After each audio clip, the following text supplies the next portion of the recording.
And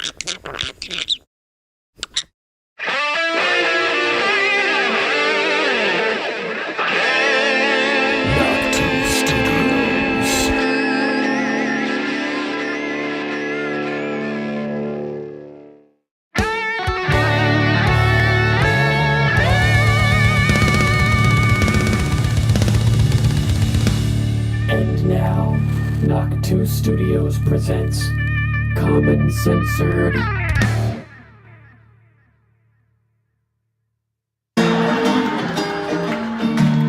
I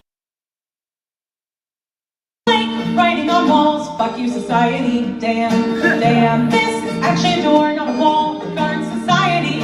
Follow your dreams. I literally only have nightmares. I question everything. Why? You're a girl on a scale of 1 to America. How free are you tonight? I mean, that is a great pickup line. But underneath it, someone wrote, Germany 1942. Do you idealize the past or see it as broken? Why do I'm just trying to take a shit? The chamber of secrets has been opened. Then close your legs. The future is in your hands. My dick is the future. If Harry Potter taught us anything, said nobody deserves to live in the closet. That was so sweet. But underneath it, someone wrote, except R. Kelly. Holy water, holy shit. Is this as good as ever gonna get? Conversations with strangers that I have never met, and I will never meet in the future. My dick is the future. I like Oh, man. My dick is the future. What's up, everybody? And welcome back to Common Censored. A shout out to that song, which was written during the lockdowns. Taking the bathroom notes, Donna. That's right. Bathroom stalls, bathroom walls, and turning it into beautiful music. Beautiful music. Thanks for being here today, all of you censored commoners. Sorry for the late start. Had some tech issues, some waking up issues, a bunch of issues that I had to handle, but it's all handled now, and we're here now. So it's all good. It's our drop high feds. Oh, man. If you guys are new to the show, I'm Lord Sterling, and this is Common Censored. This right here is episode 294. Biden's list of potential preemptive pardons expands drastically. We have an FBI whistleblower saying that this Iran hack means that the FBI now has a current open investigation on Cash, so expect things to be leaked to the public, to the news from the corrupt FBI's asshole.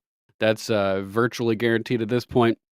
We also have Tucker Carlson interviewing Russia's foreign minister, RFK Jr., and Trump meeting with pharma heads down in Mar-a-Lago, and a lot more. Join us Monday through Fridays. We cover all the crazy clown world clusterfuck chaos that is 2024. Use hashtag Common Censored and hashtag InfoInfantry when you share the broadcast. You can find us on X at Lord Sterling _ Thanks to our new followers on Rumble as we close in towards 1,400. Smash that follow button, share the show to your friends. Links to all of the articles, content, stories, everything we covered today will be posted down in the video description on Rumble immediately following the broadcast, as well as in the replies beneath the X broadcast feed, so you guys can check them out there. Mama Mac will be adding timestamps as well, so if you're watching this later on, go down to the description or the replies on X and find the stories that interest you. And if you need to maximize the efficiency of your time, jump right to that point in the episode where we cover that stuff. I see Billdozer in the chat. Billdozer74. Make sure to subscribe to Billdozer74 on Rumble. Join the Dozer Den, where he covers news like we do Mondays and Thursdays at 9:30 Central Time. Billdozer. What's up, everybody over there? I see you guys. Throw Mama Mac some love. Head over to alplama.com, your new herbal health guru. And if you want to support the show directly, you can hit up our link tree at Common Censored. We'll also read Rumble rants if anyone feels inclined throughout the broadcast. Et cetera. Disclaimer. Views expressed on Common Censored are only opinions. Assume everything we say is false and research for yourself. We're not giving medical, legal, or financial advice. The only advice we are giving is think for yourself. Question authority. Think for yourself. Question authority. Boom! All right, let's get into the news. Actually, before we get into the news, we'll have a little bit more fun. I like that song from the the bathroom messages, and I got another clip over here. This new sport will take the world by storm. Mark my word. A good one. At least there's two guys that can play the sport at least. Holy hell, check this out. Head ball. You got the Red Sox, the Yankees, Packers, the Bears, and then you got these two, the rivalry of the century. One ball, two heads, jumping around like fucking seals at SeaWorld. But they are two of the best at what they do, and they are just getting started. Look at this. He's on top of the fucking table, deflecting that one with his forehead off the back of his head. Holy shit. Yeah, holy shit. That was impressive, I will say. Maybe it won't take the world by storm, but at least you got to see it here. So that was actually really impressive. It'd be hard enough to do with ping pong paddles, let alone merely your dome piece. I can't tell you that those golden cocoon tinfoil hats with the silver, they'll protect you from EMF, but they won't protect you from brain damage from whatever type of ball they're using over there. Let's hop over to Congress next and check out this crazy interaction that happened between acting Secret Service Director Ronald Rowe, who goes bonkers, and this crazy shouting match starts after Rep. Pat Fallon is asking him about whether or not he should have been there in the location and position that he was at the 9/11 memorial recently with Trump and Biden both in attendance.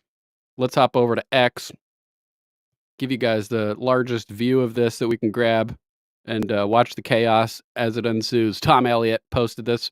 At the Trump assassination hearing, chaos erupts after Rep. Pat Fallon asks Secret Service Director Ronald Rowe about his appearing as a dignitary rather than for security at the 9/11 memorial event. So he should have been there in an active, on-duty capacity as the head of the Secret Service at the time, but nope. And here's how he reacts. So I got another question for you. Do you recognize this photo?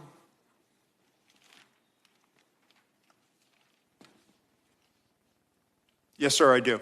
Okay. Was that the remembrance of September 11th? It was. Was it in New York? It was at Ground Zero. Okay. Who's usually at an event like this closest to the President of the United States, security-wise? SAC of the detail. Special agent in charge of the detail. Were you the special agent in charge of the detail that day? Actually, let me address this. Could you please, staff, leave that? Oh, no, leave that one up with the circle around me. Thank you. So actually, Congressman, what you're not seeing is the SAC of the detail out of the picture's view. And that is the day where we remember the more than 3,000 people that have died on 9/11. I actually responded to Ground Zero. I was there going through the ashes of the World Trade Center.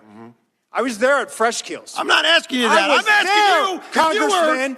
Were you the special agent in charge? To show respect You were not. for a Secret Service member that died on 9/11. Oh, that you're trying to be. Do not invoke 9/11 for political purposes. Oh, that not. I'm invoking this. You are, sir. Gentlemen, And you are out of line. I would like to ask him a question. Please. You are out of line, Congressman. Don't try to bully me. I am an elected member of Congress, and I'm asking you a serious question, and you are playing politics. I am a public servant who has served this nation, and you won't answer the question. On our day, on our country's darkest day. Committee will come to order. Committee will come to order. I'm asking you serious questions for the American people, and they're very simple. They're not trick questions. Were you the special agent in charge that day? No, I wasn't. I was there representing the United States Secret Service, sir. Mr. Fallon, your time's expired. Did not affect protective operations. You know why you were there? Because you wanted to be visible, because you were auditioning for this job. I was there to pay respect for a fallen member of this agency. You endangered You are President out of line, Biden's life, Congressman. Vice President You are out of Harris's line. life, because you put those agents out of position. Mr. Did you have a Chairman. radio with you? Mr. Fallon, your time has Did you have a expired. weapon? Mr. No. I did, sir, and you are out of line. Mr. Chairman, Mr. Chairman, Mr. Chairman, Yes, sir. please. And we are back You're in a order bully. now. We're back in order now. You're a bully. Thank you. You're a cunt. Mr. Moskowitz, you are now recognized for 5 minutes. Okay. Congressman? How you doing? Good, sir. All right. So, just more evidence that the Secret Service is not a serious organization. It's all about preening and showing off their colorful feathers and not actually protecting the president. So, just thought that was kind of funny. I can't wait to replace every last one of these people. How about this? We had a this horrible leftist hack, as Gateway Pundit reports, messes around and finds out Kash Patel slaps turncoat Mike Pence advisor Olivia Troy with legal notice for defamation. Yeah, the age of fuck around and find out is about to begin. You can't keep doing what you're doing and just lying to everybody about everybody and expect to keep getting away with it. And yet another example of the left's desperate attempts to smear President-elect Donald Trump's allies. Olivia Troy, a former advisor to turncoat Mike Pence, is facing the heat after making outrageous defamatory statements about Trump's pick for FBI Director Kash Patel. On November 30th, 2024, President-elect Trump announced the nomination of Kash Patel to lead the FBI.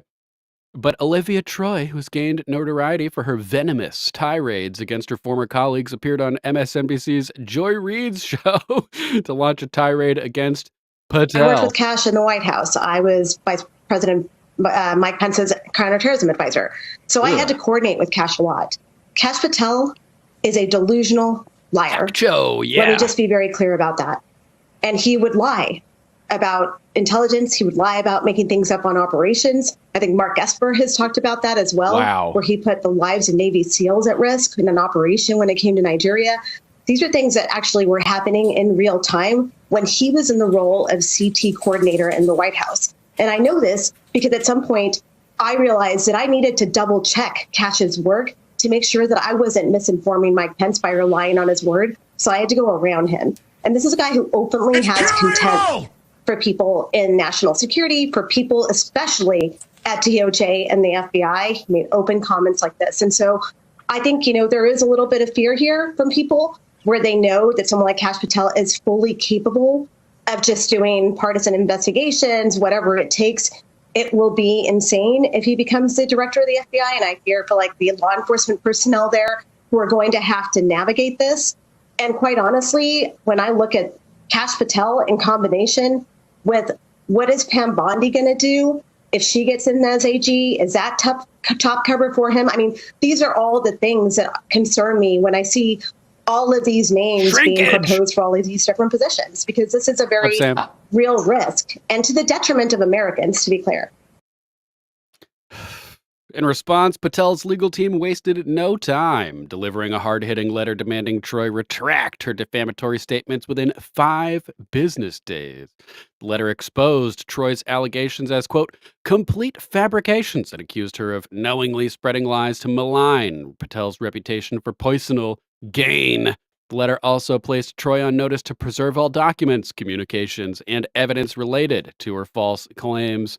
So if you want to read through the whole letter, it is in the Post. She responded, Olivia of Troy, saying, today, Kash Patel sent a letter to my counsel threatening legal action and demanding that I retract my comments on MSNBC about his unfitness to serve as FBI director. No, it wasn't about his unfitness. It was, you were saying he lied and defamed him. This aligns with his threats against the media and political opponents, revealing how he might conduct himself if confirmed in the role.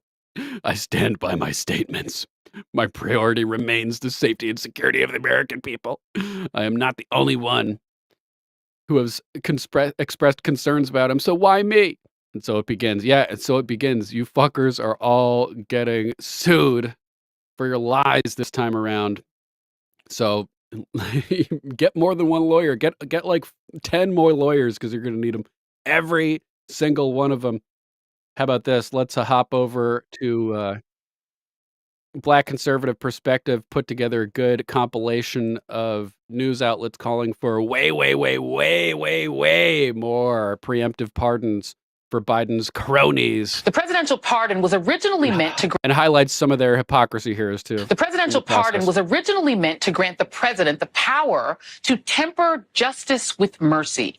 It was not enshrined in our Constitution so that a dishonorable man could reward his criminal allies, friends, and family for their corrupt practices. I don't have a problem with Biden pardoning his son. He should have pardoned them. The crazies are coming, right? But to me, it's like, pardon more. Who was contesting, and one of his most trusted advisors, Sean Hannity, suggested his next move should be pardoning himself and his family to stop the so-called witch hunt. I mean, I don't know that he even has the power to do that. Does no one read? He's the president, the sitting president, and he can do whatever he wants to until his time is up. Remember when, wasn't it the Biden regime posted pictures of active on-duty SEALs in some kind of medal receiving ceremony and doxed these SEALs, these spec ops, or SEALs or spec ops or something for the whole world to see? Remember that, Monty? How crazy was that?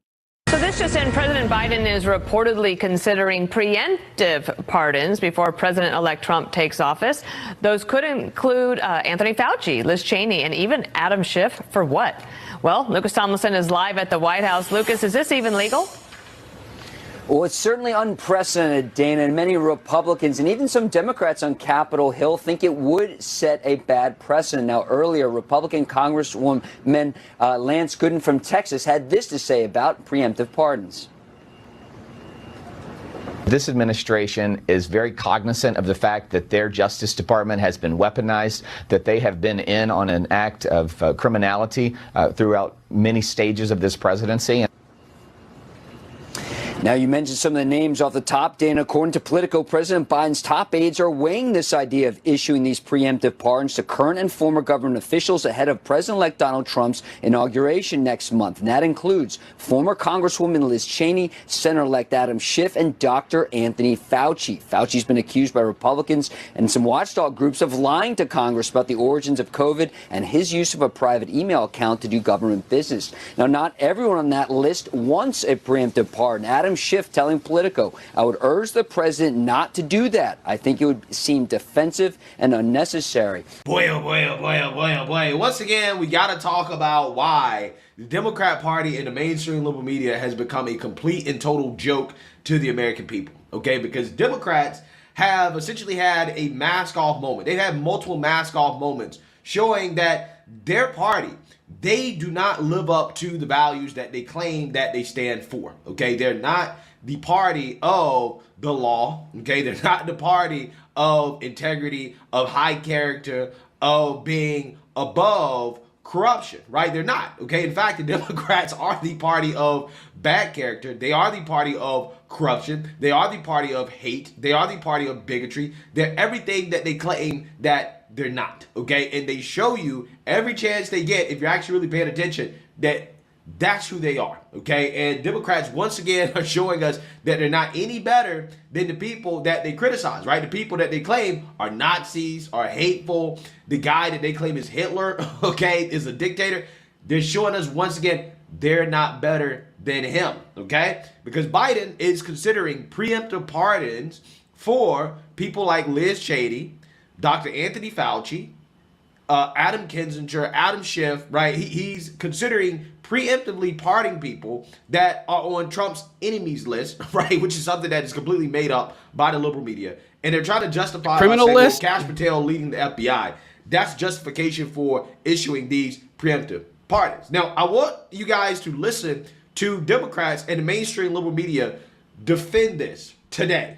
The question is, would they accept a pardon? Because if you don't think you did anything wrong, which they didn't, they might they want to didn't. not take a pardon. CNN. But I will Definitive say this, statements you're of fact talking before a about trial? an unprecedented crew of people coming in. Just think about that right here. This lady's on CNN saying, well, they didn't commit any crimes. How do you know that? There hasn't been any trials yet or anything, and you're definitively stating they haven't? I mean, of course, they're innocent until proven guilty.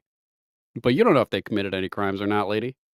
This is the kind of garbage you're getting on CNN. People just making definitive statements of fact without a trial or anything to corroborate them. Which they didn't. They might want to not take a pardon. But I will say this, you're talking about an unprecedented crew of people coming in. Listen, even if they don't indict you, they can investigate you into bankruptcy, torture you with FBI investigations. Kash Patel is evidently going to be our next FBI director. You mean like the Biden administration has been doing to Trump and his team for the past 4 years with the lawfare bankrupting people? What comes around is all around, lady, to quote Trailer Park Boys. Is that what you want to be dealing with for the rest of your life? Trump during the time he was out of office. President Trump got actually indicted by a grand jury. They tried to bankrupt him. They raided his house. Grant of clemency. I hope that President Biden will also issue preemptive pardons to all of those people threatened by the injustice of what will become the Department of Justice in the Trump administration. That, of course, includes Jack Smith and all of his staff, many Department of Justice lawyers. It includes President Biden himself, although we don't know that anyone can legally pardon themselves. He will need a pardon because he is going to be harassed and charged for no crimes whatsoever. Donald Trump has promised that. I shouldn't say easy, but there's a way to do this, I think, that would make the narrative clear cut for the American people. It's not ideal to have an incoming potential head of the FBI, Kash Patel, who has published enemies lists. But one advantage of that is that Yeah, that's an interesting point, Snarl Barky. And with driving specifically, when you there's some little like legal nuances here that are kind of innocent. Driving, the word driving has legally commercial implications. So you're driving if you're delivering items for FedEx, if you're doing Uber Eats or things like that. But if you're just traveling in your automobile, you're not technically driving at all. And according to the Supreme Court, you have a right to travel in the common mode of transportation on the public roads, which means that you shouldn't need a license for a right. So the interesting thing, when you apply for a driver's license, you're submitting to terms of the license. And in that process, you're waiving certain rights of your own, allowing yourself to be searched without probable cause, allowing yourself to be considered guilty before proven innocent. So you're waiving a lot of rights when you get a driver's license, from what I understand. Pretty interesting. he wrote a book. He has an enemies list in it. He doesn't have an enemies list. He has a list of people that broke laws, lady.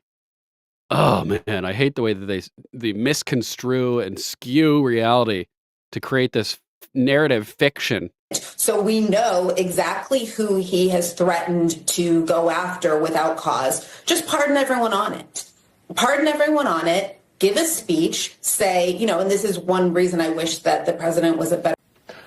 I think the fact that they have to have that discussion says everything about Kash Patel and Donald Trump's nominees. There is no reason why any president must consider preemptive pardons because the incoming administration has made it so clear that they will go after political adversaries. And Kash Patel has been incredibly vocal about that.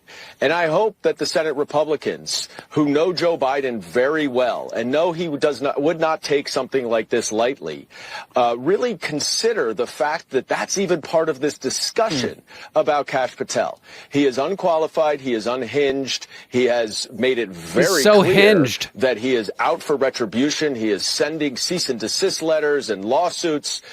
This is a dangerous person to head up our top law enforcement agency.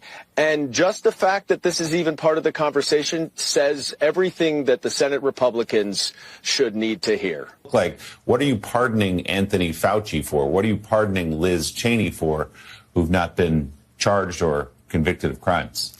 That goes to it definitely implies that they're guilty of something. The heart of this deliberation, Willie, and why this is so delicate, because the White House counsel and a handful of senior White House aides, including Jeff Zients, the chief of staff, are having this debate right now in the West Wing, which is, do we leave these folks out in the cold and potentially expose them to Kash Patel's FBI and Donald Trump's White House?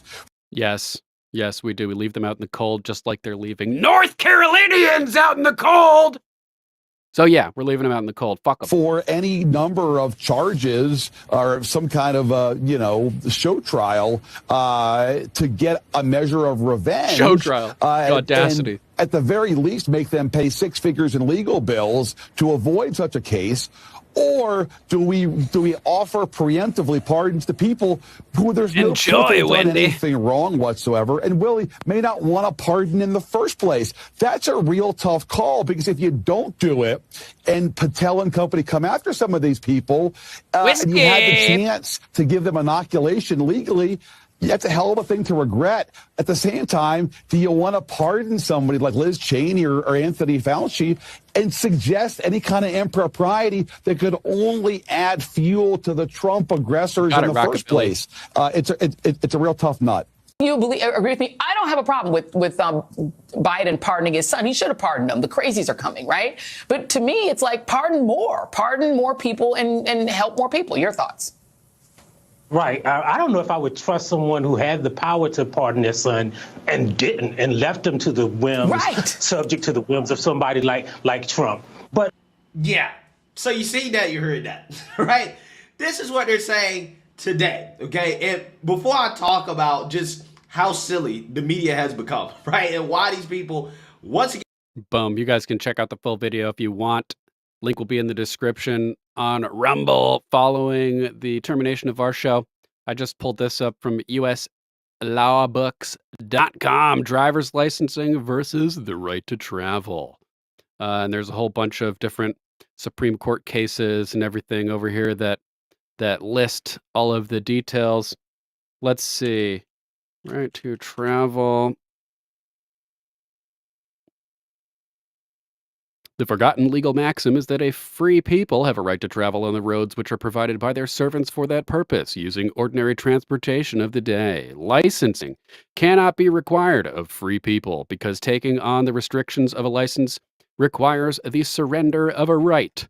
The driver's license can be required of people who use the highways for trade, commerce, or hire, that is, if they earn their living on the road.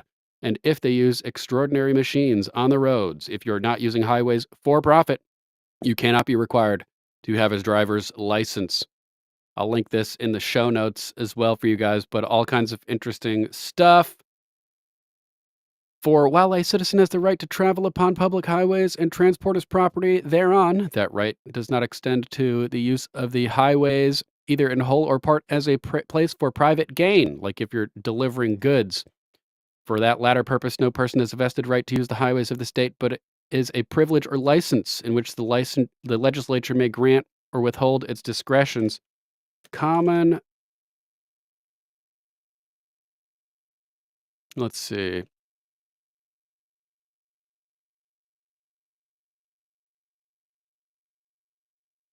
Yeah, so you guys can explore it. There's some really interesting stuff over here.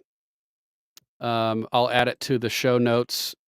Under right to travel versus licensing. Boom. All right, let's jump over to our next topic. NYPD has found shell casings involved with the United Healthcare CEO's murder yesterday that were inscribed with ominous messages, like out of some kind of movie.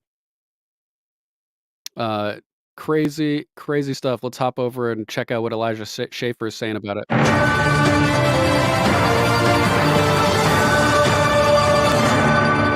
Yippee-ki-yay, we're having a wonderful day. Better day than people in New York are having, whether you're getting mugged on the street or someone's taking a shot at you from the back. Not to make light of the situation, but I'm headed to New York in about a week and a half, and I ask myself... Interesting stuff in regards to the licensing thing. I'm friends with Adam Kokesh, who is a former Marine, Monty. I think he was, I can't remember his rank at this particular moment. Corporal, possibly, but he He ran for Congress. He ran for president. He was famous, particularly in the late 2000s, early 2010s.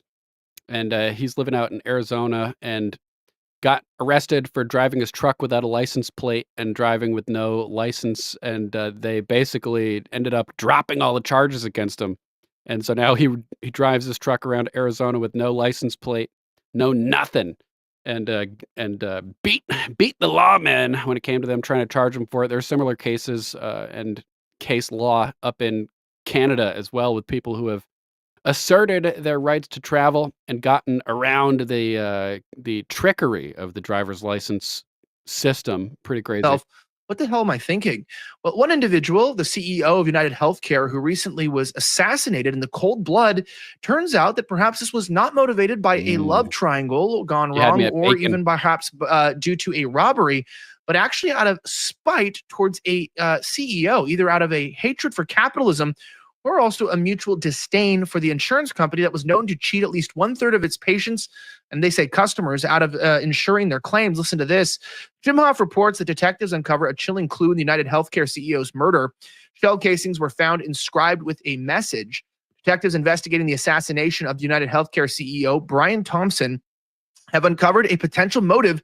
Shell casings at the crime scene were inscribed with words. This discovery suggests the murder was a targeted act. Thompson, who earned nearly $9.9 million annually, had been with the company since 2004 and served as a CEO for over 3 years. Now, Thompson, who is 50 years old, was fatally shot on December 4th outside the New York Hilton Midtown Hotel, where he was scheduled to host an investor conference. Surveillance footage shows a masked gunman waiting for Thompson before approaching and firing multiple shots at close range. Despite initial jam, the shooter quickly cleared the weapon and resumed firing, showcasing a high level of skill and experience. It does seem that he's a proficient person in the use of firearms, as he was able to clear the malfunctions pretty quickly, NYPD Chief of Detectives John Kenny said at the news conference. Now, after the attack, the gunman fled the scene on an e-bike, disappearing into Central Park. We've already shown the damning footage. It is graphic, but you can see it there on the site at Gateway Pundit. The inscribed shell casings, 3 live 9mm rounds, and 3 discharge casings bearing the words "deny, defend, and depose" were found among the evidence collected at the scene. ABC News reported that Thompson's wife, Paulette, disclosed that the family had received threats prior to the incident, possibly related to disputes over insurance coverage. Now, there has been some threats, as she told NBC News. Basically, I don't know, a lack of coverage. I don't know details. I just know that he said that there were some people that had been threatening him. Now, in interesting news, this is where all the wives are going to come in and say, see, that's why you got to give me all the details. I'm not even joking, because I'm married, and your wife says, oh my gosh, your best friend got a divorce? What happened? And what do we say as the men? I didn't ask. And sometimes we don't give people the right information. So it is important. If someone's threatening you, reminding you, probably let people know, like the authorities, especially if you're that rich. I wonder how somebody worth about $100 million has the ability to move around and actually find themselves in a position to where they're unable to ask people for security. How is that even possible? Now, in other news, it's quite interesting, too, that word defend, depose, or whatever was on the shell casings also happened to be the name of a book that was about holding CEOs or at least executives of insurance companies accountable. Now, that being said, it's more remarkable because in the midst of this trial and tribulation, it appears that, perhaps cheating people out of their insurance coverage and, cheating them out of their claims might have been detrimental, in this case, actually deadly. But I'm not justifying the murder by any means. Liberal host Taylor Lorenz also came out directly and said, she celebrated this. People on Blue Sky, which is the pedophile left-wing alternative to X, because they're protesting Trump winning, so they made their own app to share their pedophile, child porn, and whatever weird nonsense they're up to. They were out there directly talking to each other and saying, okay, yeah, maybe we should do more of this. Even the comment section on CNN was celebrating the deaths, which is pretty remarkable considering the fact that, who knows what's really going to be going on in these day and age. But I can tell you this, it is not a good thing to be making fun of somebody assassinated, because it could be you next. Dude, Taylor Lorenz is going crazy with this whole thing. We'll show that in a sec. Breaking: United Healthcare CEO shooter unmasked in new photos. NYPD released 2 new photos of the United Healthcare CEO's shooter, where you can see his face. Crime Stoppers, 1-800-577-8477. If you have tips or recognize this deranged fucker over here, Super crazy. Live now from Fox, I'm your host, Carla Lara. As I did mention before the break, we are continuing to get some new updates regarding the manhunt that is still underway for the suspect that shot and killed the United Healthcare CEO just yesterday morning outside of his Manhattan hotel room. I do want to pull up a tweet now, taking a look here from Michael Ruiz. And it says, breaking, NYPD just released a photo of the United Healthcare CEO murder suspect unmasked. Now, this is just one of several photos that we have been getting steadily throughout the course of the last couple of days. And also some new reporting from the Associated Press, also detailing the fact that new evidence is now suggesting that the suspect who killed that United Healthcare CEO, Brian Thompson, may have left a message behind on the bullet casings at the scenes. So according to Associated Press sources, the words deny, depose, and defend were written on the live rounds and casings left behind by the assassin after the shooting. One source also telling our partners at Fox 5 in New York that the markings were, quote, bizarre and scary. Crazy, crazy stuff. There's potentially a Pelosi connection with this all as well. Let's check in with Matt Wallace at Matt Wallace 888. What are the chances Nancy Pelosi pursed $250,000 of Palo Alto networks on the same day there was a cybersecurity breach at United Healthcare? Then she makes big money when that is one of the companies tasked with investigating what happened. Then the person who would be able to expose her likely criminal activity was assassinated outside his hotel yesterday.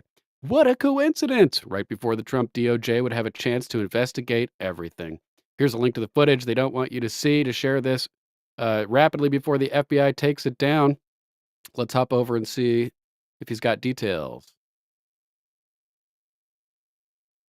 Or is this just footage? Oh, he's drawing MK Ultra connections. Pelosi stock information. Was Pelosi involved with this? Oh, I got the sound off. That was later chosen. If you don't know what that is, it is a very real CIA project designed to brainwash and take mind control over people. Then you can get them to do anything you want through that mind control, including putting out a hit on Brian Thompson, the CEO of United Healthcare. But why?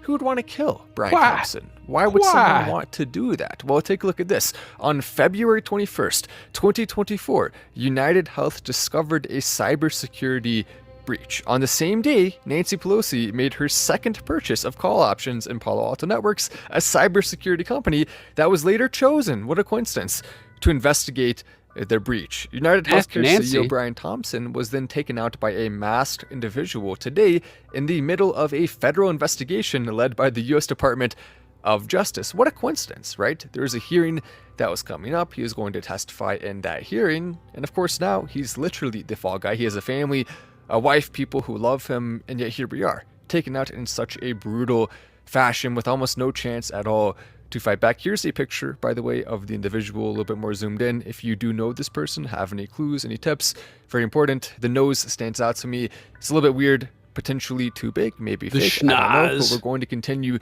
to investigate this and look into it, as I believe Nancy Pelosi, potentially, and this sounds crazy, but bear with me here, I believe she may have used MK Ultra along with a group of elites, people who are directly involved in this case, to make sure he was taken out and would not be able to testify about the crimes and the things that have been done. It's never the bad guys that get taken out. It's always the good guys. It's the people who want to expose the bad guys, because the good guys aren't capable of something that evil. They wouldn't take someone from their family over something like that. They wouldn't even be in that position in the first place, because they don't commit the crimes to be putting themselves in that position. Nancy Pelosi, however, and the evil elites who are behind the scenes with a lot of the things that happen in our country, they certainly are willing to do it. And that right there is why we're going to continue to investigate this fully. I have multiple other pieces of footage that are being sent to me. I'm going through them now.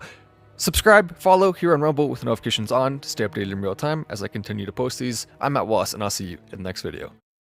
Boom. So possible Pelosi connection. As former Washington Post reporter Taylor Loren says, we want these executives dead after murder of health insurance CEO. insane, dude. These people are just going crazy. Former Washington Post reporter Taylor Lorenz wrote several social media posts appearing to celebrate United Healthcare CEO Brian Thompson's murder, while suggesting other executives should also be targeted. Thompson was shot and killed at close range in Midtown Manhattan Wednesday morning outside the Hilton Hotel. The suspect remains at large, I think, even still. And people wonder why we want these executives dead, Lorenz wrote, as you can see right here, just hours later, referencing Thompson's death in a Blue Sky post, with a report about Blue Cross Blue Shield no longer covering anesthesia for the full length of some surgeries, which is definitely fucked up. For sure. She also posted an image of Blue Cross Blue Shield CEO Kim Keck, not K-E-K, K-E-C-K, with a similar article on both Blue Sky and X. She reposted another user who wrote, hypothetically, would it be considered an actionable threat to start emailing other insurance CEOs a simple, you're next? Completely unrelated to current events, by the way. Taylor Lorenz reposted that. These people are deranged, man. They're so deranged. She later seemed to defend the harsh posts, claiming there's very justified hatred, quote unquote, against CEOs for the, quote, amount of death and suffering, unquote, for which they allegedly bear responsibility. Then you should want justice, trial by jury, bring the truth out, expose them, don't make them a martyr, and murder him without any due process. Quote, people have very justified hatreds towards insurance company CEOs because these executives are responsible for an unfathomable amount of death and suffering. Yeah, Ron Paul has the cure for that. As someone against death and suffering, I think it's good to call out this broken system and the people who empower it. So she's against death, but she also wants these people dead. We want these executives dead, she says. And then she says, as someone against death. So which is it, Taylor Lorenz? Which is it? Outkick also reporting on it. Taylor Lorenz and other left-wing nuts celebrate murder of health insurance CEO. And so that's over here. There was another video that I saw. I don't know where it ended up in my links, but another guy just straight up, like this lefty lunatic, saying like, "Oh, this is good. You know, we need to target more of them." Basically, totally crazy. Libs of TikTok posting the Taylor Lorenz stuff. If this is not a direct, is this not a direct threat against the CEO of Blue Cross Blue Shield? This is completely unhinged. And people wonder why we want these executives dead, Taylor Lorenz says, and then posts a picture of another executive. Like, are you kidding me? Taylor Lorenz needs to be arrested. She's openly calling for these people to be killed. Yeah, exactly, Donna. Death and suffering. Hello, Fauci. And so Libs posted a follow-up saying Taylor is still celebrating the murder of United Healthcare CEO. He has a wife who lost her husband. He has children who just lost their father. This is straight up evil and unhinged. If you have watched a loved one die because an insurance conglomerate has denied their life-saving treatment as a cost-cutting measure, it's natural to wish that the people who ran or run such conglomerates would suffer the same fate. Yes, we want insurance executives dead. She posts a link to it. Oh my God, dude. This is insane. Insane. So I saw Mama Mac posting in the chat about LGBTQ people adding the P. We've been predicting that for a while. P for pedo, as they want to defend the peds, the MAPs, as they like to call them. This is a post from June. They've been doing it already, apparently out in the open. We've arrived. There's now an LGBTQ organization that is pushing to add the P to their alphabet soup. Host. So you're saying to support pedos? Caller. I'm saying that I support love. Wow. Let's check out this clip real quick. If you don't know, that's International Pedophile and Child Emancipation. And our goal is to abolish the stigmatization of people with pedophilic sexual interests and normalizing the potential role in moderating pedophiles' emotional well-being. I know that's a mouthful. Wait, before we get any further, what are we saying right now? Yeah, this sounds disgusting. Are you saying you're a pedophile? No, I'm not saying that I'm a pedophile in the sense that I've never had sexual relations with a person underage. But you're saying the we age of should consent accept because that's pedophiles? illegal. Well, I just don't believe we should be shunning those in our community that have desires to engage in a romantic relationship with someone in a drastically different age group. Shouldn't they So know you're it's saying wrong? you support pedophiles? I'm saying I support love. Okay. And just because America views ages like 18 as some sort of imaginary bar or line in the sand for humans to engage in romantic relationships doesn't mean it's right. So you don't I see mean, anything wrong with a 20-year-old dating a 12-year-old? That's not what I'm saying. But listen, in Nigeria, the age of consent is 11. 80-year-old and a 12-year-old? It's 14 in other countries like Brazil, Colombia. If we're taking if we're taking a month as a country to showcase our pride for other communities of sexual exploration, then I think we should add the letter P, which is just as important as the L, G, B, and T. Make wood chippers and millstones great again. That's right, Tac-Cho. And since who was it over here? Snarl Barky mentioned that the Grinch just came on in the other room. You're a cocksucker, Mr. Grinch. Figured I'd show you guys this video from Small Town Titans doing a cover of You're a Mean One, Mr. Grinch.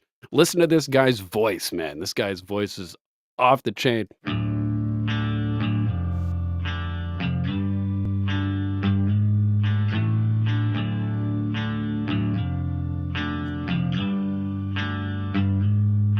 You're a mean one, Mr. Grinch. You really are a heel. You're as cuddly as a cactus and as charming as an eel, Mr. Grinch. You're a bad banana with a greasy black pea. I like how he rolled the R there. Greasy, greasy. Just face the music, you're a monster, Mr. Grinch. Your heart's an empty hole. Your brain is full of spiders. You got garlic in your soul, Mr. Grinch. I would insert you with a 39.5-foot pole.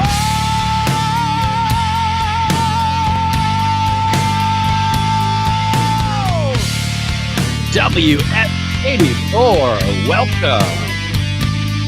You're a vile one, Mr. Grinch.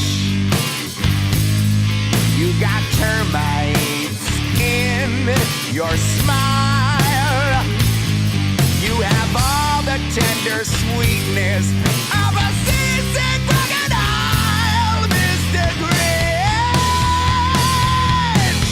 Well, given the choice between the two of you, I would take the seasick crocodile. So he can go real low. He can also go pretty high. Nice range.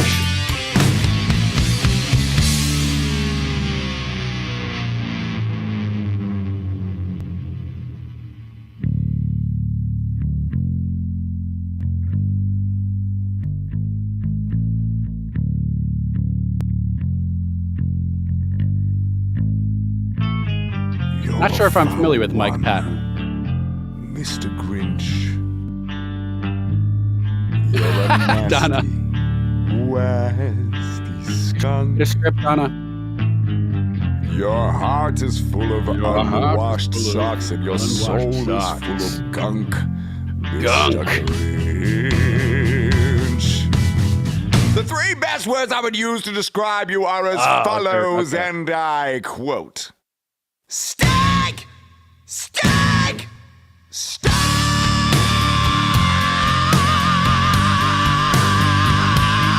Yeah!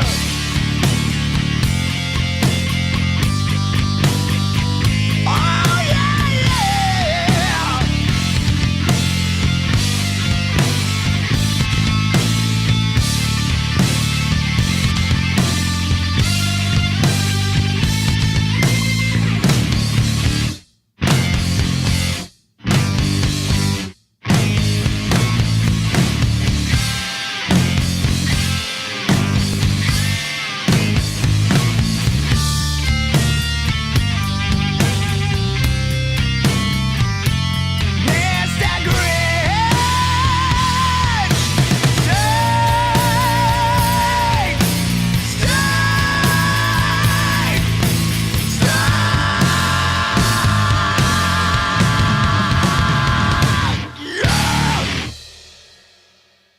You're a mean one, Mr. Grinch. That was Small Town Titans.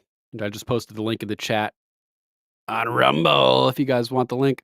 Next, let's hop over to Brianna Morello on X. Breaking! The DOJ launched a secret criminal grand jury investigation into EcoHealth Alliance. According to the COVID subcommittee's final report, the grand jury issued subpoenas for genetic sequences of EcoHealth's research on viruses in Wuhan. Uh-oh. Did we ever actually get COVID isolated, though? So is there anything to actually compare it to? That's a debatable topic.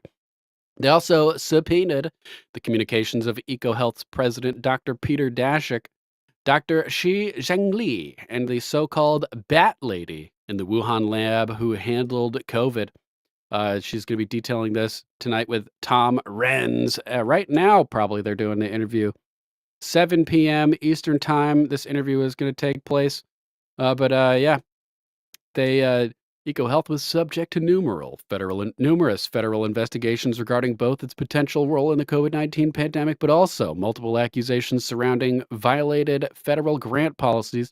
The outcomes of most of these investigations are public. However, the select subcommittee discovered that DOJ was also investigating the origins of COVID-19. The specific details of the investigation are unknown, but based on documents, it appears the DOJ's investigation involves EcoHealth's role in the COVID-19 pandemic. As of December 4th, 2024, the outcomes of the DOJ's investigation are not public. Hopefully we get this all public. Oh man, snarl. Glass it. Turn Wuhan into a giant green nuclear parking lot. Oh man. Another option for starting World War III right there. Right there, Snarl. Let's hop over to Benny Johnson, who dropped a video interviewing a FBI whistleblower earlier, revealing possible DOJ sabotage of Kash Patel for director, detailing how this alleged Iranian hack sets him up for an investigation. And how now the FBI will probably have access to all of his stuff and will probably start leaking it. So this is clearly, in my opinion, a setup. Let's jump into the video.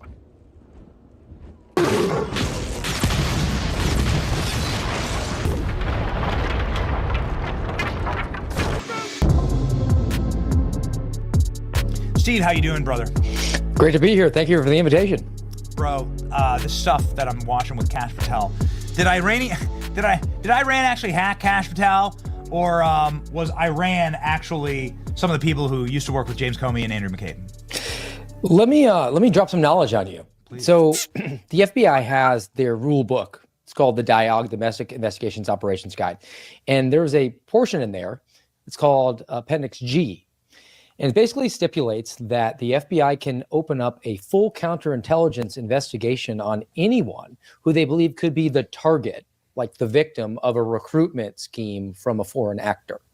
So that leak indicates that there's actually a full counterintelligence investigation open on Kash Patel at this time. They're doing it for his benefit, of course, but they're going to get full access through national security letters to his banking records, all of his electronic communications, again, to protect him against that recruiting. Yeah, right. Just a reminder, sharing this show is the most important thing you can do right now to help this broadcast get out there to the masses. 1 share equals 1 mission completed. For the comment-censored info infantry, let us know you shared the show and claim your first enlisted rank in the branch of your choice. Info Army, Info Navy, Info Marines, Info Space Force, etc. Thanks, guys, for supporting the show and spreading the word that we exist. Let's continue. And the fact that that information found its way to the front page of CNN is just, I mean, they just must have great sources, really. I mean, look, Andy McCabe over at CNN now, I'm sure he's just giving guidance back to his Rolodex of contacts within the FBI. That's right. These people, they're such sick bastards, aren't they? So expect this playbook to be used against Kash Patel. You are saying that they are now scraping through everything that Kash has ever done, even though he received awards for his work inside the Justice Department, 16 years inside the Justice Department, then working for special operations, right, Dirk, and being one of the lawyers protecting the highest echelons of military service. They're going to go back through and they're going to try and sabotage Kash because it's a threat to the system. They are also trying to cull through his foundation. Look, I was pinged by NBC you got at least one friend, to provide my WS84. comments about the Fight with Cash Foundation, which it basically serves to assist military veterans and whistleblowers. And they want to, I don't know, paint some sort of corruption scandal on that. Look, my experience with Kash Patel was, we're talking about a guy who has some investigative skills. 2 years ago, during Thanksgiving, actually, I got a phone call from a number I didn't know, but I was getting lots of weird phone calls at the time because my name had just become out. And I answer it, and it's a gentleman who says, hey, this is Kash Patel, and I have a foundation that supports whistleblowers. I would like to give you, because you're unpaid, indefinitely suspended forever by the FBI, $5,000. My foundation is going to give you that donation to get your family through Christmas. I don't want any attention on this. Don't tell anybody. This is just something that I do because I believe in. That's the character of the man who is tapped to become the next FBI director. Wow. That's remarkable. I've honestly never heard that story. Kash has been on the program talking about the work of his foundation. That's remarkable, Steve. What an honorable thing to do. So you're saying that that this honorable man, who we distinctly want and advocate for and are campaigning for to get the job at the FBI, that they aren't done launching dirty tricks at Kash. What do you expect next? I mean, what does this mean effectively? Can you explain in layman's terms the counter intel operation that is being run against Kash Patel? What should we expect from this? I think they're going to do something similar to what we saw with Donald Trump, where they take him literally and not seriously, where the statement that Kash makes sort of a tongue-in-cheek, I would shut down the FBI headquarters and reopen it as a museum to the deep state. There will be a lot of pearl clutching at something like that, where I hope he it's a actually throwaway does it. line, and it's him saying that the entire thing needs to be paradigm shifted and rethought, and we need to get a lot of the bodies out of Washington, D.C., out of the swamp, actually going after criminals out there. But they're going to try to paint that with him, and as well as just question his bona fides, which he's got extremely eminent qualifications. Look, the one element that seems to get overlooked a lot that I like to hammer on is he started his career as a lawyer, as a public defender. Yes. Not white shoe law firm, $600 an hour public defender. I'm talking about federal public defender, local public defender. He has an appreciation for the power that the government can bring to bear to make the process the punishment. And for anyone on the communist left to have problems with a Kash Patel, when you have a person of color who came from a public defense standpoint, that's a wet dream for you.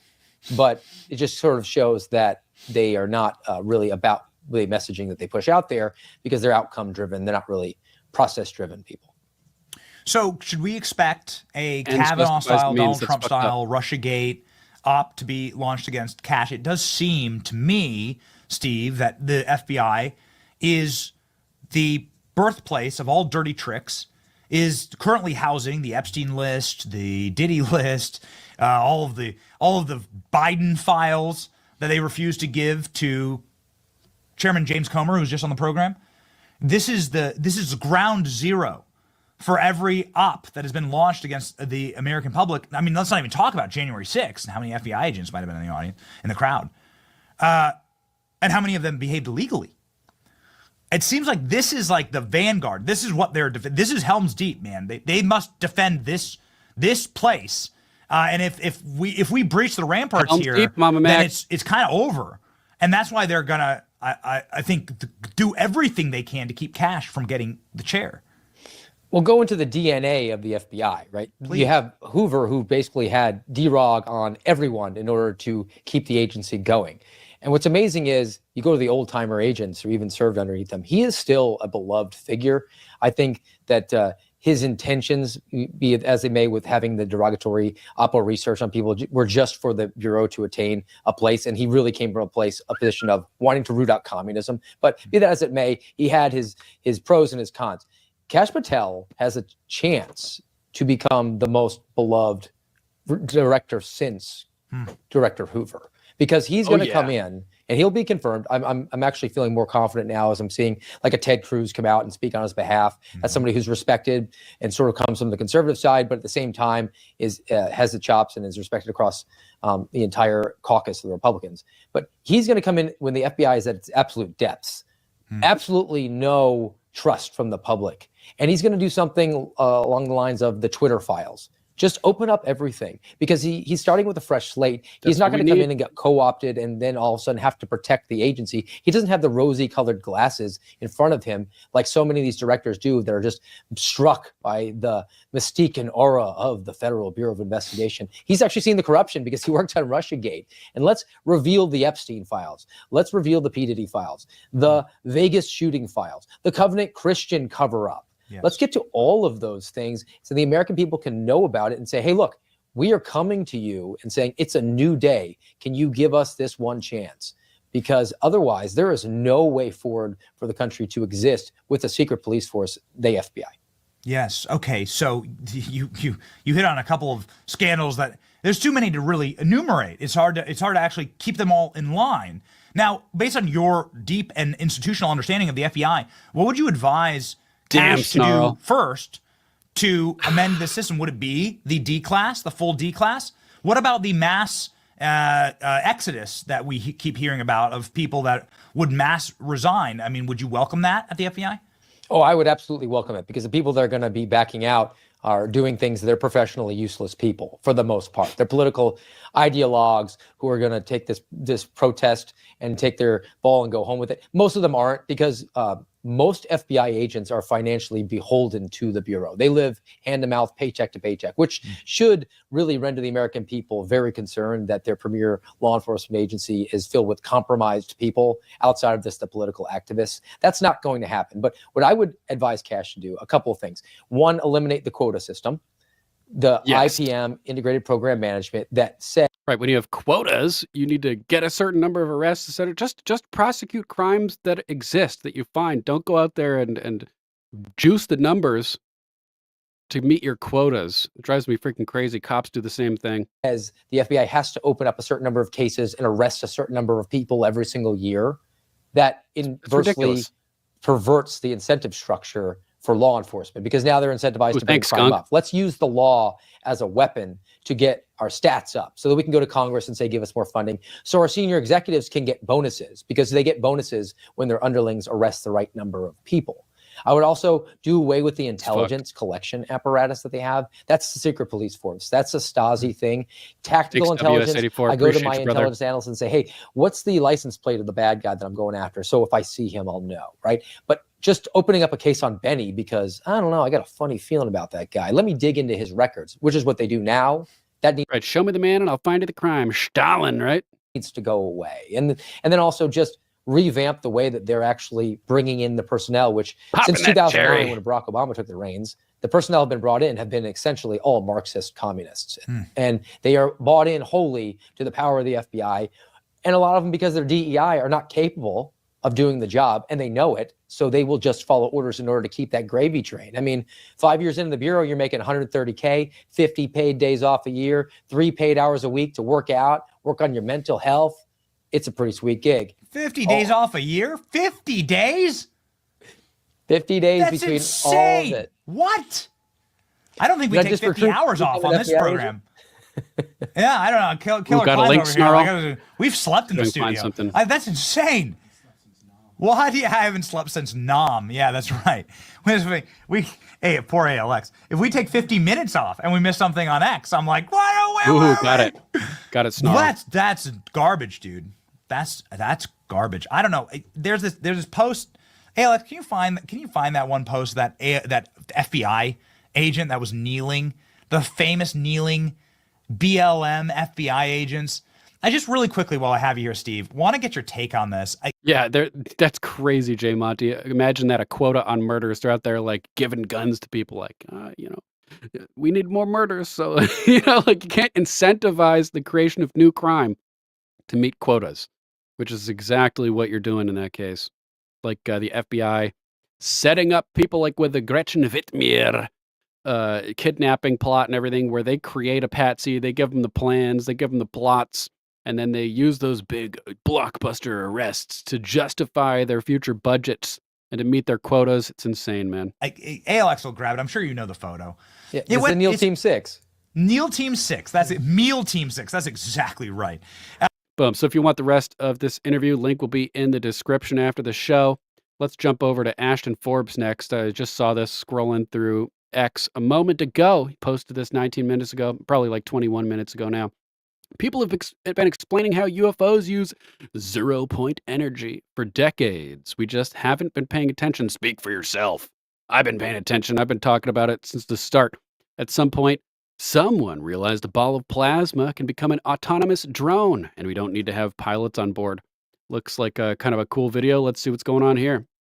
Oh, the Flux Liner. That's the old Lockheed Skunk Works anti-gravity craft they developed in like the 60s, I think. What we ordinarily consider empty space isn't empty at all. Even if you go to the far reaches of outer space, it turns out that rather than emptiness, what we call the vacuum is really a seething cauldron of what we call quantum energy, or zero-point energy. This is a vehicle that has the ability to travel up to or beyond the speed of light. And part of the reason that it's able to do that is because it exploits the energy form that's embedded in space-time that's responsible for the effects of mass and inertia. So here we have a configuration of various components, creating a system that's somehow capable of producing and maintaining an insane amount of energy in a concentrated field around the vehicle. This field can be precisely controlled by the pilot with the aid of a basic throttle, an alien steering ball, and a bunch of casino cameras. And look at this. This conspiracy says Hitler had a secret anti-gravity UFO and the U.S. stole it. The Die Glocke, they're saying it's pure fiction over here, but that's pure bullshit. But yeah, look, similar design and everything, allegedly, of course. There's plenty of onboard oxygen, handy if you're off the planet, and a lead coating so the occupants don't get fried in their seats. And a robot arm, in case you need a robot arm somewhere. It looks like a big clumsy diving bell from 1905, but apparently works like a helicopter you can take past light speed. Its beauty and elegance lie in the propulsion system, maybe a really, really fast one that gets around currently accepted physics, one we commonly associate with UFOs. We played an interview recently, a good portion of this interview between Sean Ryan and Dr. Stephen Greer, who created the CSETI, Center for the Search for Extraterrestrial Intelligence, and the Disclosure Project. And he was talking about the Flux Liner in that interview. You guys might remember. Now, the control system on the vehicle, on the ejection seat that the pilot sits in, on the one hand, it looks like a high voltage potentiometer or like a rheostat on the one side. And that's basically the amount of power that he has in the system. And on the other side, there was sort of an inverted J-shaped piece of metal that came up and over like that had a sphere on it. Now, on the bottom of the sphere, there is a sort of a bowl that's sort of slightly larger in diameter, but it conforms to the shape of this sphere. On the bottom of this, you have a bowl that moves around and can be used to convey the commands of the pilot in terms of what he wants to do in terms of shaping the field around the vehicle. And right in the center of that bowl is a kind of laser diode that sends a laser beam up into the underside, the inside of this sphere. And so as the bowl moves, that laser is sort of scanning around on the inside of the different sensors that are responsible for each of the capacitor sections. Then there's a series of relays that'll open up and close and let a certain amount of energy in or prevent it from going in. And when it's dead center, it means that all of them get the exact same amount of information. You just go straight up. It's kind of like in a helicopter, in the swash plate of a helicopter, when you want to bank to the left, you create more deflection in the main rotor on the right side so that it... Fascinating. Yeah, WS84, we have covered a lot of that Nazi Antarctica stuff. We were playing some videos the other day from Robert Sepper and how the Antarctic Treaty may have been to hide the existence of Nazis that survived World War II and were continuing to operate in Antarctica at base 211, I think it is, or 201, underneath the ice and everything, crazy stuff. Against the bank to left still. And I think that it was Nazi UFOs that appeared at Roswell in 1947. After they continued their research down in Argentina and Antarctica, and my guess is that the UFO was Nazis after World War II doing recon on our nuclear sites. Tulip McGroin saying, "Are you doing a deep dive special tomorrow? Deep dive on what?" Tulip McGroin. Let me know. It's kind of like in a helicopter, in the swash plate of a helicopter, when you want to bank to the left. Oh, you mean like a long show? More deflection in the main rotor on the right side so that it begins to bank to the left still. It's kind of the same principle. So yeah, the Flux liner allegedly, I think it's Lockheed Skunk Works that made it. Let's see, Flux liner.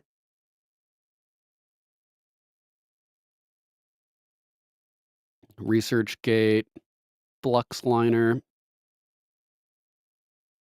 The Impressive Advanced Research Vehicle, ARV, or Alien Reproduction Vehicle hovercraft, diagrammed by aerospace illustrator Mark McCandlish, which he calls the Flux liner, is powered by pulsed electrokinetics as the distributor cap rotates and fires the equidistant capacitor banks fires 3 equidistant capacitor banks at a time. That's just like the UFO that Bob Lazar reverse engineered at S4 using three cylindrical tubes, probably capacitor banks, to create a fixed point in space-time that they manipulate gravity around to pull them in different directions. Who made the Flux liner? I can't remember exactly. But let's jump over to our next topic. Mario Nafal at Mario Nafal. Telecom hack chaos. U.S. says, use WhatsApp and pray. Chinese hackers just pulled off a heist on AT&T, Verizon, and other telecom giants, snooping on live calls, call records, and even top secret systems in D.C. The U.S. government's advice, quote, use encrypted apps like Signal or WhatsApp. Oh, sure. That'll totally stop the hackers who just broke into entire telecom networks. Officials admit fixing this disaster will take time. So for now, they're basically saying text like your life depends on it and hope for the best. Oh, man. New details tonight on what's being called one of the worst cyber hacks in history, with federal officials revealing they've been investigating China for months after hackers compromised the networks of multiple U.S. communications companies and may still be lurking in the systems of at least some of them. FBI and federal cybersecurity officials say these Chinese government-affiliated hackers managed to steal records, intercept some voice calls, even penetrate the wiretap system used by the Justice Department to investigate people suspected of crimes or spying. Officials say most of the private communication intercepted by the hackers involved people affiliated with the government or politics, but the access to companies like Verizon and AT&T means the communications of nearly every American are vulnerable. And now a new warning to be careful what you communicate and use encrypted communication when you can. Think Signal, WhatsApp, or iMessage. Those blue text bubbles assign what you're saying is protected. Is a warning like that overkill in your view? I think it's a good standard hygiene practice. Thanks, Monty. For operating in today's modern technology environment. You have to be really mindful, again, about the technology you're using, how it's secured. The culprits, officials say, a group called Salt Typhoon, the same collective allegedly behind the hacks of the Trump and Harris campaigns before the election. Officials even now still trying to understand the scale, scope, and timeline of this hack. We have to understand that the digital connectivity that we all rely on, that we benefit from economically, can also be used against us. For its part, China has denied past hacking accusations and last month accused the U.S. of trying to spread disinformation, despite what U.S. officials see as a clear connection. Lester? Encrypt your shit. Encrypt your shit. Oh, man.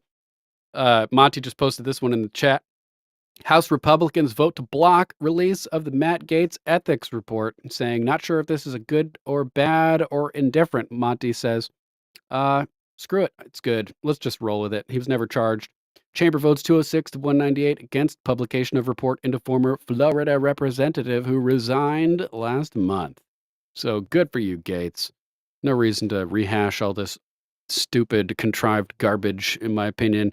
And thanks again, Monty, for posting that. Good update on that situation. Glad to hear it. How about this? Shineco 2012 posted this. Missouri. Oh, someone who just was it Snarl? Was it you that mentioned this in the chat? Missouri State Senate elect David Gregory's SB 72 to establish an illegal alien certified bounty hunter program.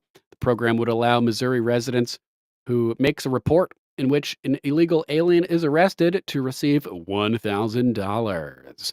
Round them up! Migrant bounty hunters, Senate Bill 72, quote, shall certify applicants to be bounty hunters for the purpose the purpose of finding and detaining illegal aliens, a reward of $1,000. This act creates the offense of trespass by an illegal alien, which provides that a person shall be guilty of such offense if the person is an illegal alien who knowingly enters this state and remains here and is physically present in the state at the time a licensed bounty hunter or peace officer apprehends the person. Such an offense shall be a felony for a term of imprisonment without eligibility for probation or parole, with certain exceptions as provided by the Act. Any person who commits the offense of trespass by an illegal alien shall be prohibited from voting in any election, receiving any permit or license to drive, receiving any public benefit, and becoming something out of you. Additionally, Department of Public Safety shall develop an information system for people to report violations of this act, which shall include a toll-free telephone hotline, email, and online reporting portal. Any person who makes a report in which an illegal alien is arrested shall receive a reward of $1,000. So it seems like if you make a report and your report results in the police arresting an illegal alien, or I don't know, maybe if your report includes you arresting an illegal, I don't know. The Department of Public Safety shall develop the, quote, Missouri Illegal Alien Certified Bounty Hunter Program, unquote, which shall certify applicants to be bounty hunters for the purpose of finding and detaining illegal aliens in the state. So you can do it. Any person with a license as a bail bond agent, general bail bond agent, or surety recovery agent may apply to the program as provided in the Act. Nice. Oh, man, they're going to be running. They're going to be running after this. Here's the results for Bounty, Missouri on X, where I got that post. Live from America TV, breaking. Missouri Senate Bill 72 will allow citizens to become trained and licensed bounty hunters to go after illegal aliens, and also create a tip hotline where residents can get $1,000 for alerting law enforcement or bounty hunters to their location. Pass this in all states, so you can get $1,000 just for alerting law enforcement to their presence. Good morning, everybody. Jeremy Harrell here, LFA TV. Major morning update, and it focuses on the Show Me State of Missouri. Missouri has a Senate Bill 72 that is going through the proper channels right now, and hopefully will be signed into law. And then hopefully every state in the nation, well, every state with a brain anyway, in the nation will adopt some sort of bill passed into law in their state that represents or compares to this Senate Bill 72 in Missouri, which says it makes it a criminal felony of criminal trespassing to knowingly be an illegal alien in that state. And they're going to set up online portals and tip hotlines for anybody in the state to be able to report an illegal alien in their town, in their community. Now, that illegal alien will then be apprehended by a law enforcement officer or a trained, licensed bounty hunter. And if that person is apprehended and is actually an illegal alien, the person who reported them, who gave the tip via an online hotline or portal, will receive $1,000 for their efforts and contribution in apprehending this illegal alien. Okay? Now, if this person is then apprehended and found to be an illegal alien, they will lose every ability in that state to hold a driver's license, vote, or ever reside in that state legally ever again. So if they were to be deported and then they came back legally, they would not be able to reside in that state. Now, the Department of Public Safety in that state will also put together a program that trains regular, everyday, average U.S. citizens in the Show Me State of Missouri on becoming a bounty hunter. Mount up! Mount up, boys!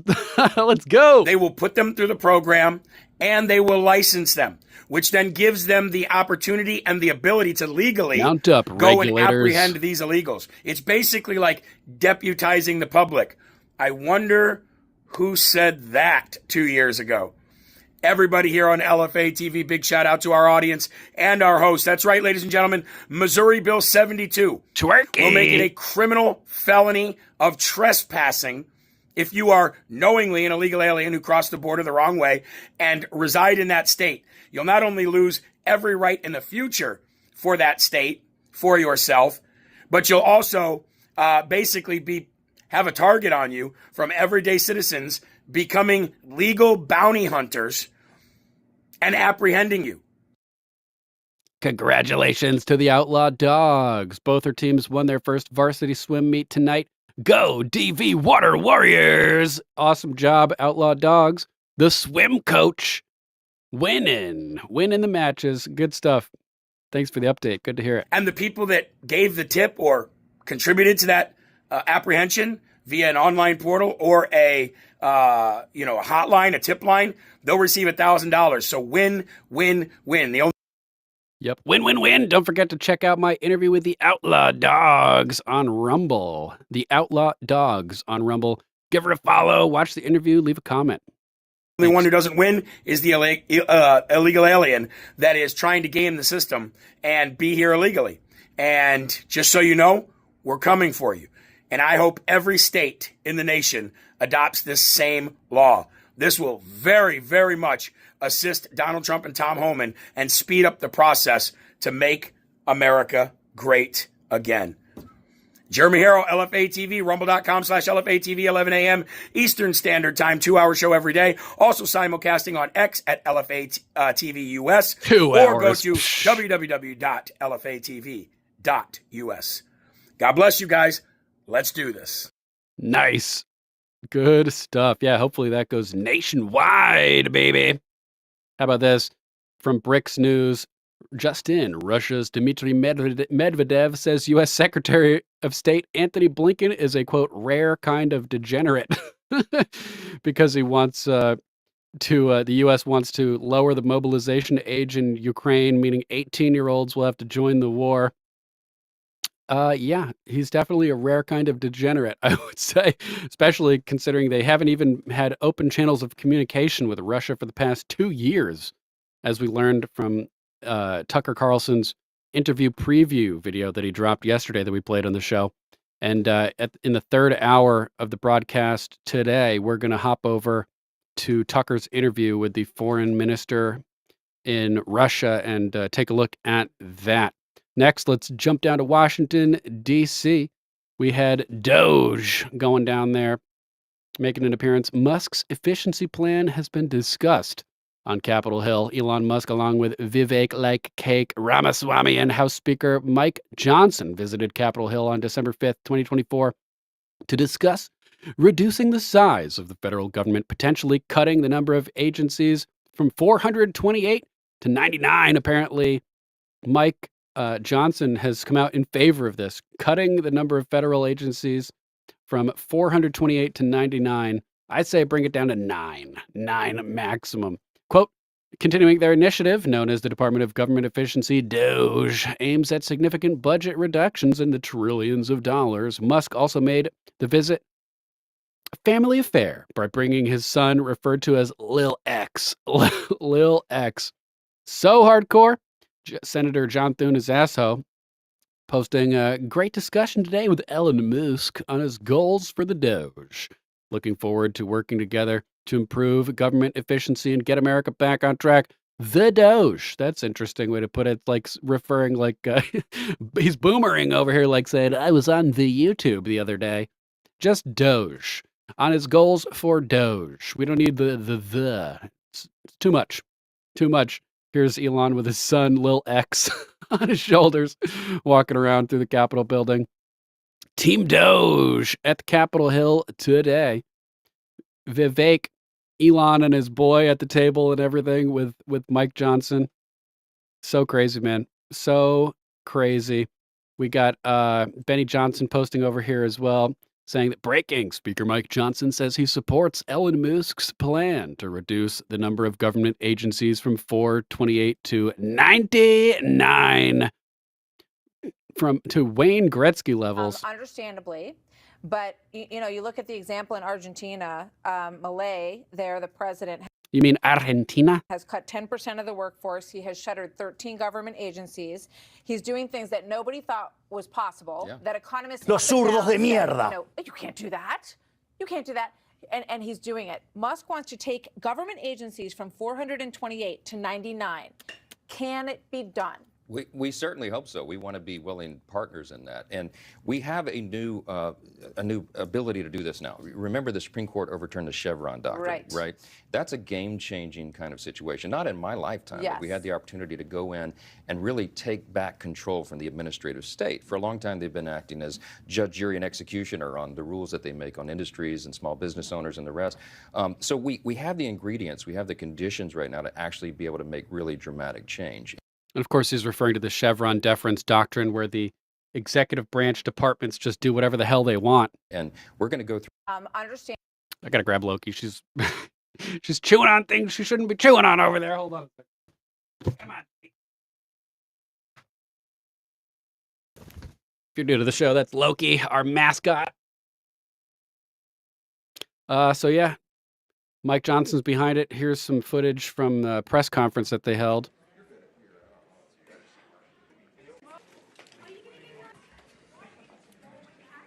Welcome, everybody. What? Sorry, the volume's so low. I know you're all excited that Elon Musk and Vivek Ramaswamy have joined us Not a big today. deal, Trop. Oh, this is an important day. It's the beginning of a journey. You've heard. She has this jungle gym thing, and I took a big piece of cardboard and cut it in a certain way so I could fold up the edges to create like a trough, so that while she's up on her jungle gym, Loki, the green cheek conure, when she chews stuff, it doesn't go flying all over the place. I built this device to catch all of her stuff, and she was down on the edge of it, chewing up the cardboard. I'm gonna have to make a new one. What DOGE is all about, the Department of Government Efficiency. It's a new Not yet, day, skunk. And this is a new day in Washington and a new day. Bated in America. breath, bro. We have long lamented the size and scope of the government, that it has grown too large.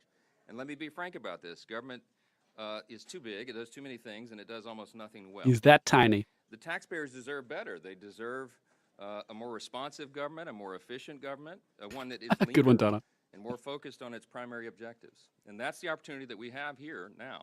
We believe it's an historic moment for the country, and these two gentlemen are going to help navigate through this exciting new day. So we got Tim Burchett showing up too. Tim Burchett's the man, Tennessee rep, trying to get the truth out about UFOs and stuff. This guy's based. Big fan of Tim Burchett. Or Burchett, I think he pronounces it.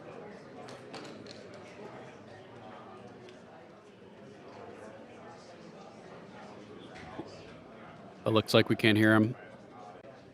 Unfortunately.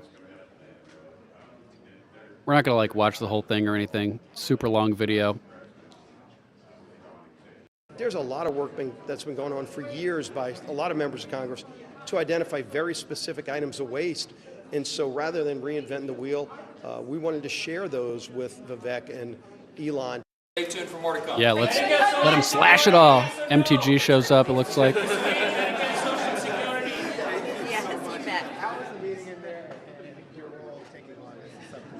I thought the meeting went fantastic. It was exactly what we were looking for, a question and answer session with Elon Musk and Vivek Ramaswamy. They were gracious with their time. Many of the members, pretty much almost all of them, lined up at 3 mics and went through the process of expressing their concerns, their frustrations, also talking about bills that they have sponsored and their ideas of how we can truly tackle this massive deficit, cut spending, and lower inflation. What was the number one concern expressed in there? The biggest concern is our debt. And as a country, it doesn't matter where you fall on the political divide, this debt is going to crush every single one of us. And to quote Elon, he said something extremely important.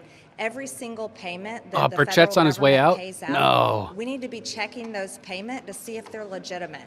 And that's something that hasn't been done. I don't know if it's ever been done. There's a massive amount of waste, fraud, and abuse that we have to tackle, and I will be doing that with my subcommittee, and I am looking forward to exposing every single unelected bureaucrat, every single agency that is wasting the American people's money, and the big government departments that need to be exposed for how they're not serving the American people. Was there a call to cut Skip ahead to Byron Donalds. No, we didn't get to the earmarks. This is cool, man.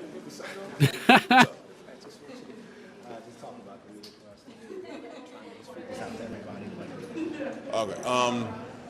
So, I mean, look, what in the meeting specifically is Hey, members T. brought their policy ideas, policy prescriptions, areas that they feel are kind of the low-hanging fruit. Elon of Vivek kind of took that in. There was feedback back and forth. I think a lot of the next big step is, what does implementation look like? Boom. Looks like Lady H has a new show day covering health and healing, which just ended. Was today our first edition, JJR. Congrats to Lady H. Make sure to subscribe to Lady Hamilton Art over on Rumble. Here's another cool picture of Elon with a little X. Look, look at their faces. They kind of match. That's pretty cool. Pretty cool. So as more details come out about this meeting and everything, we will cover that. But check this out. Elon saying if you exclude security guards and maintenance personnel, the number of government workers who show up in person and do 40 hours of work a week is closer to 1%. 1%, almost no one. New York Post says only 6% of federal workers show up in person on a full-time basis. Scathing Senate report reveals. And that's if you include security guards and maintenance personnel, people maintaining buildings that nobody's even working in. Insane. Top Doge Elon Musk House Speaker balk at Senate report showing only 6% of federal workers show up in person on a full-time basis. Absurd. Absurd. They are being remotely professional. That's insane. Insane. Be hizzy. Posting about it also.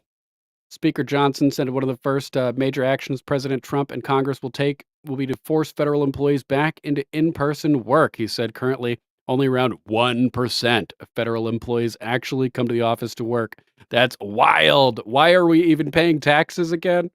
Unreal. There's a report that came out today. I don't know if you all have sseen it, but someone did a little survey of how many. And Biden's trying to protect these people by giving them until 2029 to come back to work. I don't think so.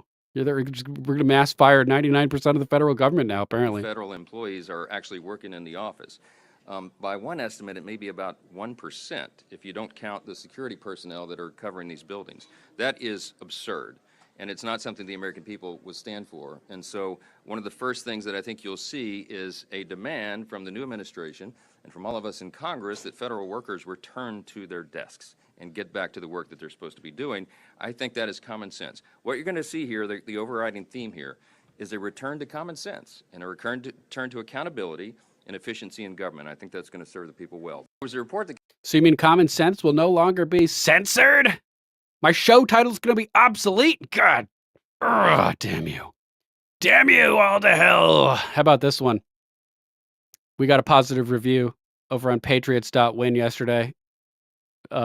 Somebody said, relax guy said, this guy deserves more subs and views. Fucker does 3 to 5 hours of conservative news commentary, and it's good stuff. Very talented. Thanks, relax guy. Hope you're having a good day out there, and thanks for encouraging people to tune into the show. How about this one? Geologists might have stumbled upon the largest gold mine in the world. Supergiant gold deposit discovered in China is one of the largest on Earth and is worth more than $80 billion. Pretty crazy stuff. Yahoo Finance reporting a supergiant gold ore deposit under an existing gold mine in China could be the world's largest gold ore deposit. Officials estimate that the extent of the find could be 1,100 tons, stretching as deep as 9,800 feet below the surface. The find also shows promise as that of a high-quality producer of gold. A deposit of gold ore just discovered in China isn't just giant, it's super giant. So much so, in fact, the Chinese experts claim it could be the largest deposit of any precious metal, not just gold ore, in existence today. How big is the supergiant deposit located under the Wanggu gold field in the Hunan province? Experts estimated at 1,100 tons. Mama Mac and her husband were looking into it. So it's only estimated to be $83 billion worth of gold. Everyone should think about that, considering the numbers our government throws around, over $100 billion, like $200 billion to Ukraine and everything at this point. This is apparently in all of human history, the total amount of gold that we've mined and silver each are around underneath the volume, beneath lesser than the volume of an Olympic swimming pool worth of either of the metals. Total of around 223,000 tons of gold have been mined to date in the world. 200 in that area, 232,512 tons, something like that. So if gold's currently worth $2,200 an ounce, then that would mean that there is somewhere in the ballpark between, depending on the prices, there'd be like $70 million for a ton of gold. That would mean that the total amount of gold ever mined is worth less than $18 trillion. And that's all the gold ever produced. Think about that when you are considering our national deficit of over $36 trillion, twice the value, at least, of all of the gold ever mined, which is insane. I did a little numbers check on that as well. Yeah, Mama Mac and her husband are right about that. So pretty crazy stuff. That's a lot of gold, but not really that much when you think about it, considering all of the money that we are in debt at this point. Chinese officials have announced the discovery of a massive deposit of high-quality gold ore, potentially worth around $83 billion, which could end up being the largest known gold deposit anywhere in the world. So crazy stuff, man. Crazy stuff. That could have a little bit of an effect on the price of gold, but more importantly, think about it in comparison to all of the debt, 36 trillion in debt just for our country alone. It's just crazy stuff, man. Crazy stuff, putting everything in perspective. With the largest gold deposit only being worth about 80 billion. How about this? Ha ha ha ha ha, says MJ Truth Ultra. Breaking. The National Black Church Initiative, which represents 28 plus million Black Americans, issued a letter demanding MSNBC fire Al Sharpton and investigate the payments Kamala Mamala paid to a civil rights organization. Quote, for many ministers, this type of action puts a moral stain on the integrity of the Black church. The Reverend Al Sharpton needs to fully disclose the nature of the $500,000, why it was given and received, and for what purpose, it reads. Where are the receipts? And did Rev Sharpton receive any funds? And if so, what and for what purpose? Crazy stuff. Pepe laughing about it over here. Pepe with braces. That's a new Pepe, a rare Pepe, you could say. Let's see what we got next. NATO wants to control your tweets, man. Elon Musk saying outrageous, reposting Mike Ben's NATO from tanks to tweets from tonight's sub stream, annotating the Rogan episode that he just did with receipts. Here he is showing how NATO wants to control your tweets. We can't have it. Can't have it. NATO. You guys want to see the receipts on this? It's tanks to tweets doctrine, saying that the new role of NATO is no. You guys want to see the receipts on that? It's pretty funny. NATO headquarters, Brussels. Yes, hello. I am here to announce NATO is going to take over Facebook, Instagram, YouTube, Twitter, Twitch, Discord, and Reddit. Any questions? NATO must remain prepared for both conventional and hybrid threats, from tanks to tweets. Thank you. Thank you very much. Let me roll that tape back. Look how he looks directly in the camera for the first time in the speech, right when he hits that operatic high note. And hybrid threats, from tanks to tweets. Thank you. Thank you very much. NATO must control your tweets. I got to play this one more time.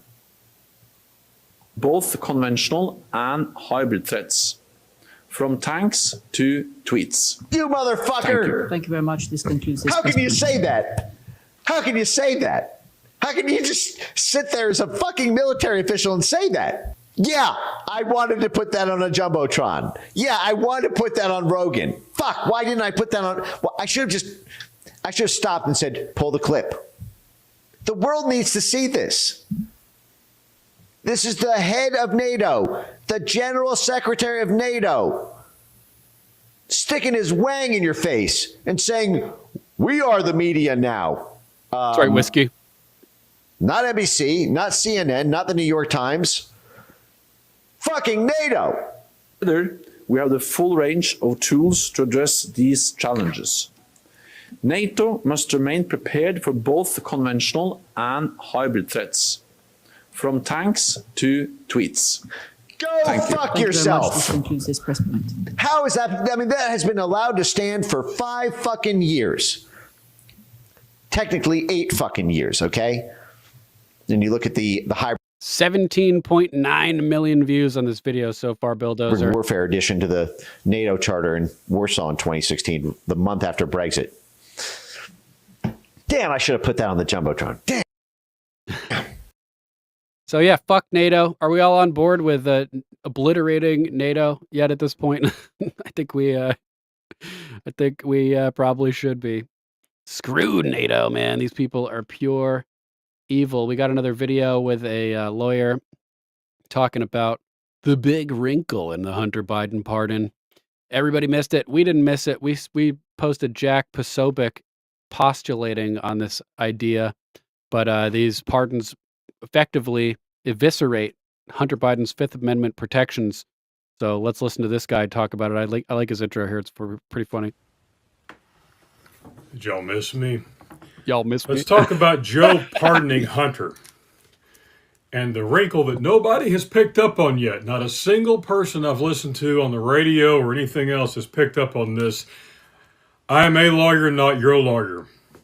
So what Joe has issued is a blanket pardon. Basically, he's given Hunter Biden immunity for everything that started when he joined Burisma 10 years ago up until now. Big ass life. What up? It sounds great for Hunter, right? It sounds great for Joe because Joe is the person that Hunter would be testifying against if they made some kind of a deal, right? Look away, brother. But do you understand how the Fifth Amendment works? If they give Hunter blanket immunity, which they have, Joe did this. Oh, he lied about it in June. He said he would never do it in a million years, and then he did it. What a good dad. He's doing it to protect himself because he doesn't want Hunter testifying against the Biden crime family. However, this is where he fouled up. Joe, you got to listen to your lawyers because I know one of your lawyers was bound to have been smart enough to figure this out, and if they didn't, you need to hire new ones. I worked a case. Yeah, Skunk, you remember those pens where you have like 4 different color inks and you can select whichever one you want? My mom used to be in the medical field and she would meet with drug reps here and there, and I explained to her, they're bribing you. They come with free food and you're subliminally, prescribing their medications as a result, etc. Just as a general principle with drug reps. But they would always come with gifts, and a lot of times she would get like pens and mugs like this one with a big ass nose on the front. It's a Zyrtec antihistamine mug, and when you have a hot drink in it or, on like a cold day, condensation forms inside of the nose and it starts dripping water droplets hilariously. But as you could see, free stuff from drug reps. They used to give away pens like that all the time. Really, really cool, I guess, back in like the mid-90s. One time where they granted immunity in order to extract testimony from the person talking who was involved with my client. Here's how it works. If you've been granted immunity, the Fifth Amendment no longer applies. Yeah, there was a tsunami warning in California after a 7.2 level hurricane, not hurricane, earthquake over there. Crazy. You cannot incriminate yourself when you've been granted blanket immunity over everything you did from ant to ant. Therefore, Hunter Biden can now be forced to testify against the big guy. And this is what everybody is missing. And this is where Joe totally screwed the pooch legally on this, is the immunity gets rid of that Fifth Amendment. So now when they ask Hunter Biden, they put him on the stand, if they do, and they ask, how much money did you launder through Ukraine to your dad? And he says, I'm taking the fifth. The judge can compel him to testify because he is immune from prosecution on that. And if he still refuses to testify, he can hold him in contempt and he can put him in jail until which point he decides to testify. Good one, Joe. Proving you're still a complete idiot. Boom. Nailed it. So we could see theoretically Hunter Biden being asked to testify against the big guy, which would be pretty awesome. How about this? We had Trump and RFK Jr. meeting at Mar-a-Lago with pharma leaders. Speaking of pharma and drug reps, Trump, RFK Jr. meet with pharma leaders at Mar-a-Lago. President-elect Donald Trump hosted a dinner at Mar-a-Lago with key pharmaceutical executives from Pfizer and Eli Lilly, joined by Robert F. Kennedy Jr. Discussions centered around potential collaborations between public and private sectors, focusing on finding cures for disease like cancer. The presence of RFK Jr. was noted, possibly to provide a counterbalance or live fact-checking role. Behizy reporting saying Trump is savage for this. Pfizer and other big pharma executives came to Mar-a-Lago to beg and lobby for their devilish interests, and Trump brought RFK Jr. to the meeting to fact-check any lies that might have been spewed. The days of big pharma tyranny are coming to an end. And if you need to spew... If you're gonna spew into this. Boom. Yeah, I like that relationship too, WS84. RFK is able to bust on Trump as an equal. Apparently, they've been friends for a long-ass time. So really good. I like if you're going to have a meeting with these scumbag demons, then you better have RFK Jr. there. So that's good. Good to hear that. Let's see what some of the people are saying about this. In the trending topic, breaking from Benny Johnson, president-elect dined with Pfizer and Eli Lilly execs at Mar-a-Lago, bringing RFK Jr. along. Doesn't look like there's a lot of details about the thing, what happened. But Carter Hughes saying, "Stop Big Pharma from giving themselves $32 billion in taxpayer money by clicking the link below." Oh, I don't know what that is. Pfizer CEO Albert Bourla was there. Lilly CEO David Ricks was there. Steve Ubel, CEO of the Pharmaceutical Research and Manufacturers of America, PHRMA, represented the industry at the table, along with Trump's incoming chief of staff, Susie Wiles, was there, and she's got big pharma connections, so I don't like that. I don't like her being there. Bring RFK Jr. and leave Susie Wiles. Let's see what we got next on the list. Oh, Eric Doherty posted about it as well, saying RFK was clearly there to fact check them in real time. I like that interpretation. In other news, Boston jumping the shark.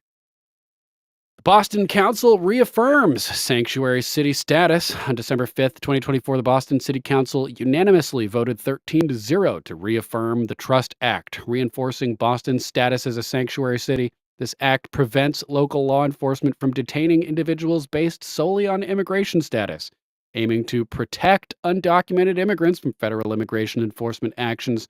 Arguably, everybody who passed this could be arrested for interfering with the feds who have jurisdiction over immigration. Ian Yeager saying, breaking, the city of Boston has just voted unanimously to prohibit local law enforcement from cooperating with ICE. Get ready for jail time, evil, racist, scoundrel lady over there. Speaking of, not speaking of anything, but just remembered we need to terminate the YouTube broadcast. So if you guys are watching over on YouTube, click the link in the chat. Come join us on Rumble, where we can speak freely, where the water is nice and warm. We all float down here, guys. So we're going to terminate the YouTube broadcast. If you can't make it, we'll catch you on the flip side for Friday. Until then, let's get ready to rumble.